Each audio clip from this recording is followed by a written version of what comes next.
Okay, hang on a minute. Alright. Alright, welcome everybody. Okay, let's just check out the energy that we have right here.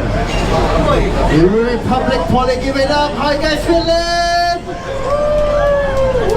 I think you guys can do better. Republic Poly, how you guys feeling? Very nice. Now my name is Ilham and we are here on stage. In case you're wondering where the sound is, just follow the sound of my beautiful voice. With the presence of musicians and singers, it's really hard to say beautiful, but okay, very good. Okay, right, so my name is Ilham and we are here to chat with Ben Lim, Regional Manager of RSG. If you're wondering what RSG is, okay, I think we should get Ben to introduce what RSG is. Ben, wait, before anything, how are you today? I'm feeling great. I think the energy here is really nice to be back in school. I think it's much better than corporate. Like, really, the energy here is so much nicer. I see. Yeah. I don't remember much of school. That's like, I play a lot, but okay. Yeah, it's so young. What do you remember about school? People call me young. Yeah. People call me young, oh my goodness. Okay, yeah, maybe you want to introduce yourself and what RSG is. Okay, cool.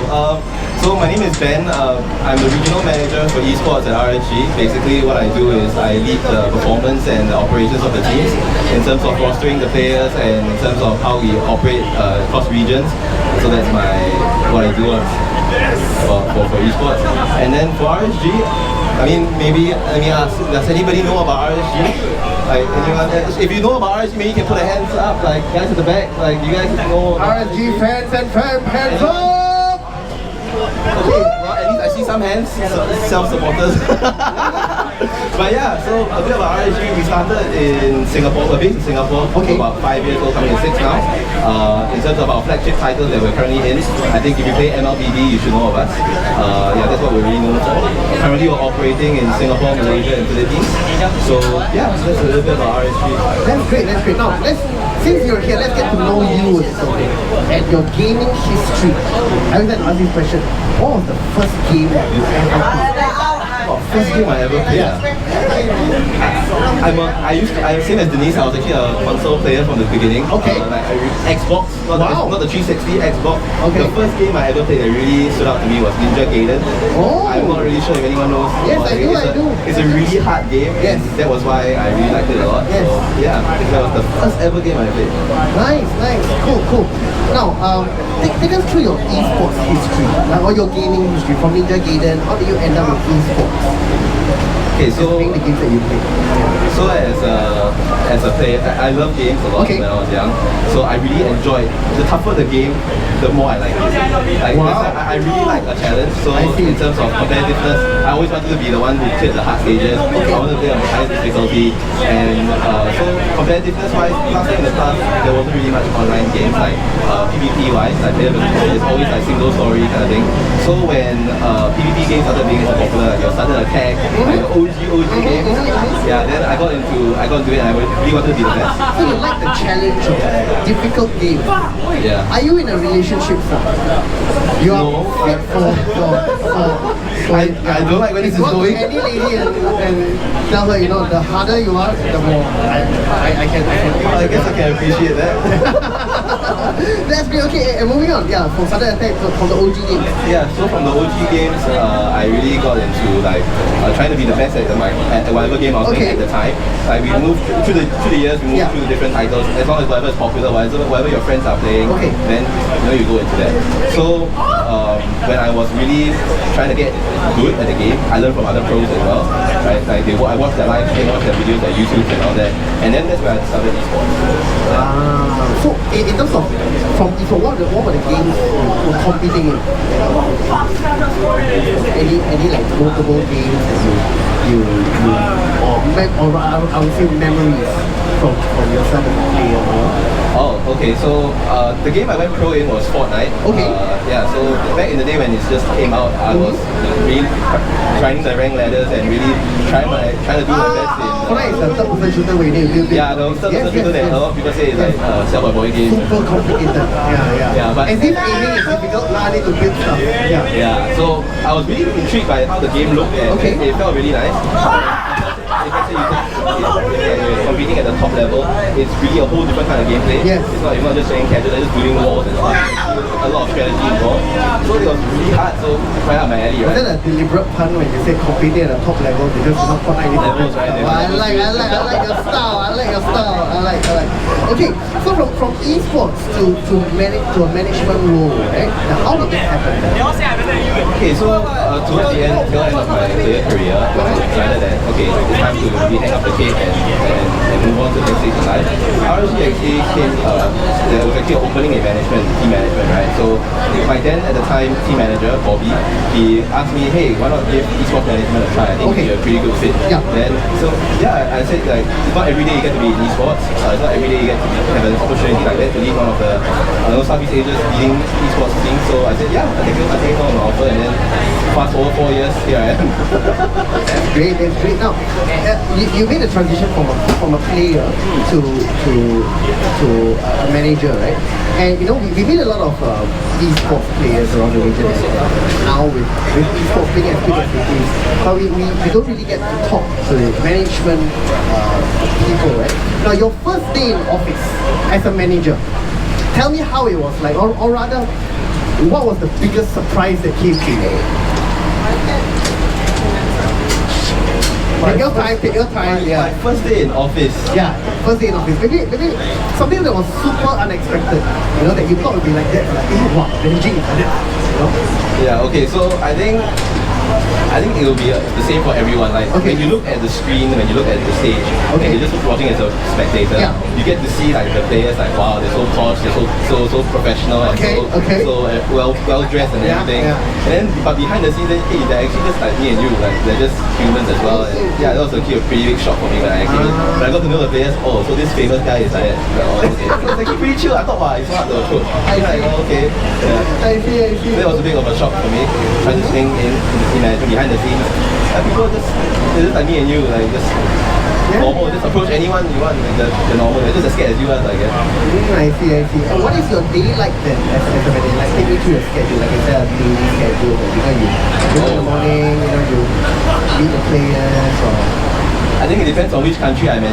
Oh, okay. So you travel. You have to travel quite a bit. We travel quite a bit because of like how I'm operating in 3 markets, so I travel quite a bit. So depending on where I am, but on a regular normal day, I wake up with a bunch of meetings, internal staff meetings, and then I have my meetings with my coaches. I have my meetings with my players as well, and then we go through film, go through replays, and then we look at like how we can actually improve. And yeah, so from day 24 hours a day, like honestly, sports never really sleeps. Because anything can happen, especially when you're doing people management, things can just happen as and when. So yeah. Now you see the industry grow from and you transition from a player to management role, right? How do you feel the industry has changed from back when you were competing? Any notable changes? I think in terms of the most notable change would definitely be like how esports being accepted as something professional. Okay. Because I think in the past there was a lot of stigma about gaming, like it being unproductive and all that. But now there's more light and more it's a bit more, the industry is more exposed in a good way where we actually see what really goes on behind the scenes and how athletes actually really have to train, like how professional athletes like in the Olympics really do, right? So now that it's being more accepted as like, oh, esports is actually a real thing and you can actually build a career out of it, like as a player, as a manager, as a coach, and all that. So yeah, looking at things evolve and people accepting it as a norm when it used to be a stigma. Correct. It really is very hard. The days where our parents will ask us play game to earn money back, you know? Now I was part of that. Like my mom was like, huh, play games? You sure or not? Yeah. Go and study. Exactly. I mean we're in school, please students here focus on your studies, okay? But if you are intending to pursue esports, not from a player perspective, there are other roles compared to just being a player. Now, if I were to ask, what was the biggest challenge in your as a manager? I think the biggest challenge would definitely be maybe a certain event that challenged you harder than you thought it would, or maybe a certain skill that you realized you lacked that you had to pick up as soon as possible, or I think in terms of team management. Okay. I think anyone who's a competitor, you're very invested in the result of your team, right? So, but the nature of competition is that usually you only get one winner, right? And then the rest of us, we don't really maybe not hit our the target, and because of that, maybe we don't feel as good about it, and then the mental kind of gets affected. So I think one of the biggest challenges is being able to be there for your team first, especially when you're the back end staff, when you're managing the team, when you're leading a team from a coach or a manager. You got to be there for your players first. Okay. And I think that can be quite challenging if let's say you're not a team yourself.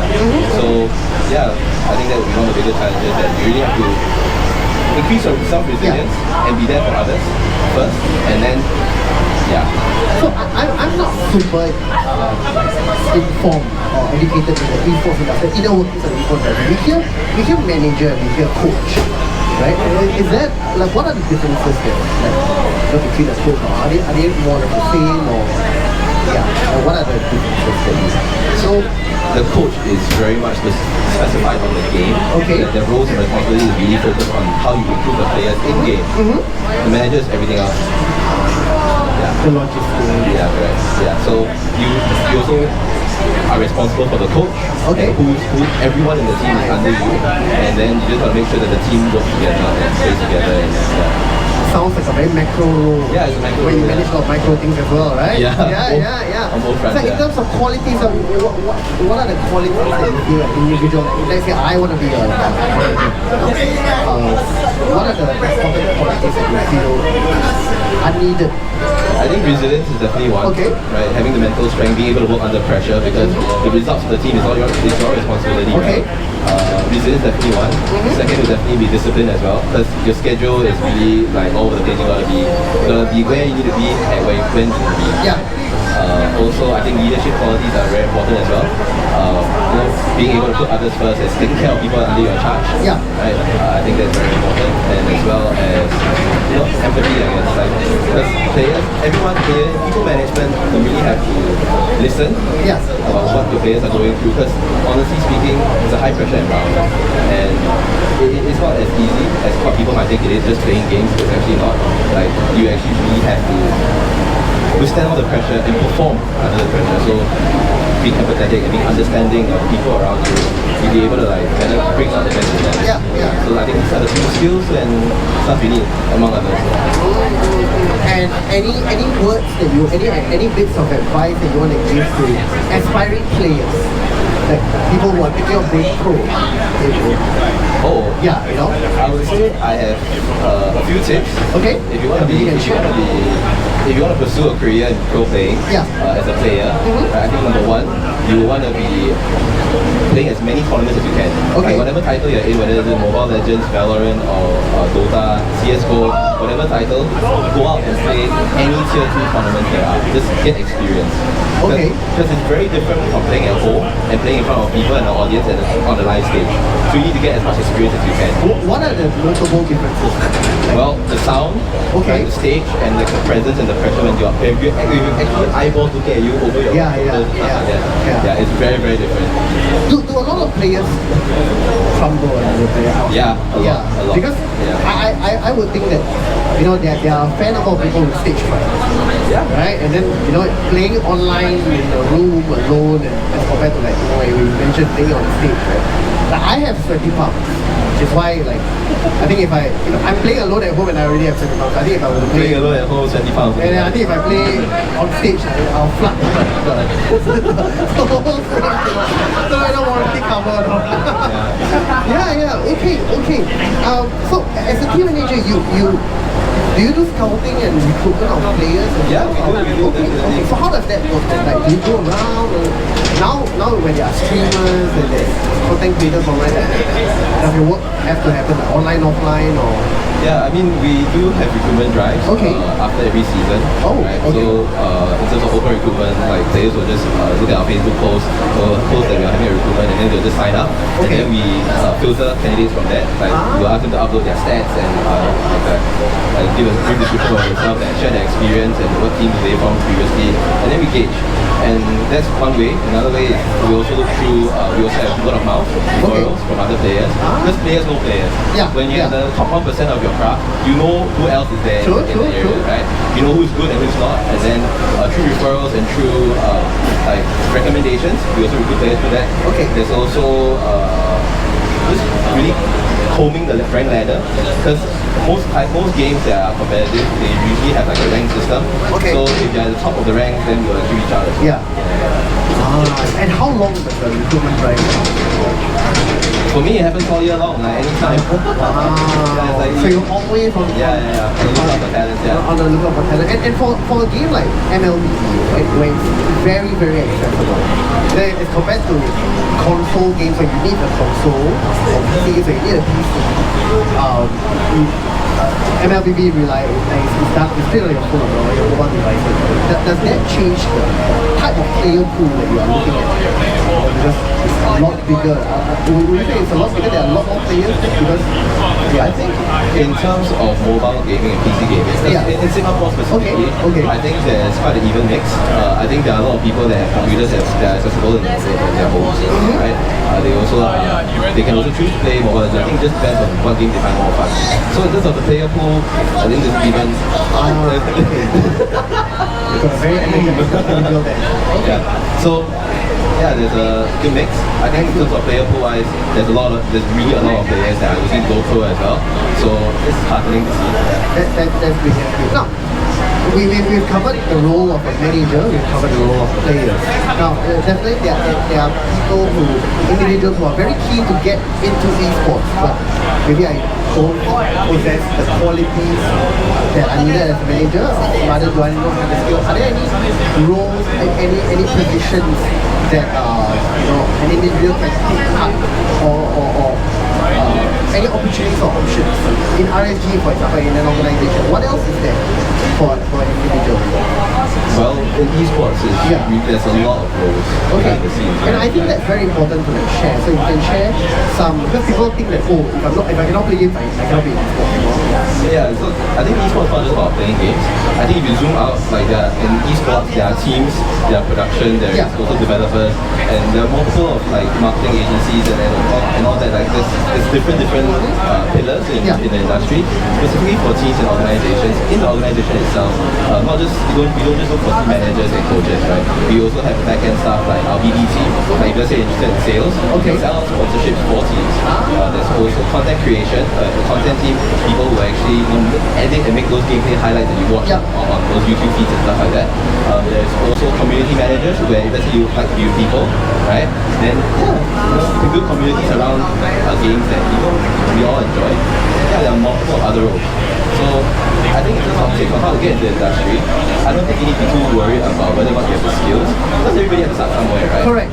So I would say my best advice would be get your toes, dip your toes in the water, like just try, see what you like, and write to teams and do it pro bono, like hey, can I have an internship here, or like hey, can I just help out here, hey, can I just offer my services here, and then you might never know, like some teams will actually might need some help, and they reach out to you and say, hey, this is your project, you don't mind coming along, and just try and then see what you like, what you don't, and then go from there. That's great. It seems like you're speaking also about the culture of RSG, right? It feels very welcoming. It feels very friendly. Anyone who wants to get their toes, they want to put their toes into the organization can do so, right? Now, is there anything that we can expect from RSG? Anything you want to share from a company perspective or an individual perspective? Near future, any events that we want to share with people? I think for RSG, we are always very active in terms of trying to engage with our local community. So we're always on the lookout to do new activities and new events. So if you guys are interested in hanging out with RSG, follow us on our Telegram group, our Facebook pages, our socials and all that. And just hang out with us and let us know what you like to see more of. And that's what we will strive to do for you guys, because I think it's all about the community and supporting the local scene and all that. So that's great to have, Olympics, to have RSG, different bodies come together to, really shine a brighter spotlight on esports and gaming as a whole. Anything else you want to say, Ben, that you want to share, that, questions you wish I got asked, that you want to ask for yourself, you want to answer also can. I think as someone who's a Singaporean, I really hope to see like more aspiring people to be taking up a career in esports. I think it's very heartening when I see a lot of people really try to pursue their dreams. Because I want to just tell you guys that it's possible, right? You got to put in the hard work. You need to have talent for sure. It's not just about chasing your dream blindly, right? But I want you to know that it's doable, it's possible. There's many people have done it before, and be brave, try. But also, of course, make sure that you focus on the studies. Don't just look at games as like you look at games professionally. Like you have to manage your time. Yeah. So focus on your studies, and really get that out of the way first, right? Focus on it, do well, and then you can pursue your dreams after. Focus on your studies. Yes, please. Remember, Because we have uni students also, and props off to them, because sometimes when you are as a Singaporean, sometimes it's very common where you have to multitask your pro playing career together with like your studies or your job, for example. So having discipline is a really key important part if let's say you want to pursue a career in esports. Yeah, so just something Great. Thank you so much, Ben, for being with us here today. Once again, we were just having a chat with Ben from RSG. It's the regional manager of the organization. Thank you so much. Once again, my name is Ilham. We've come to the end of the interview for today. Once again, if you're just passing by, you are joining us for Olympic Esports Week 2023. You have the racing simulator inside with Gran Turismo 7. You've got FIFA or Street Fighter right there.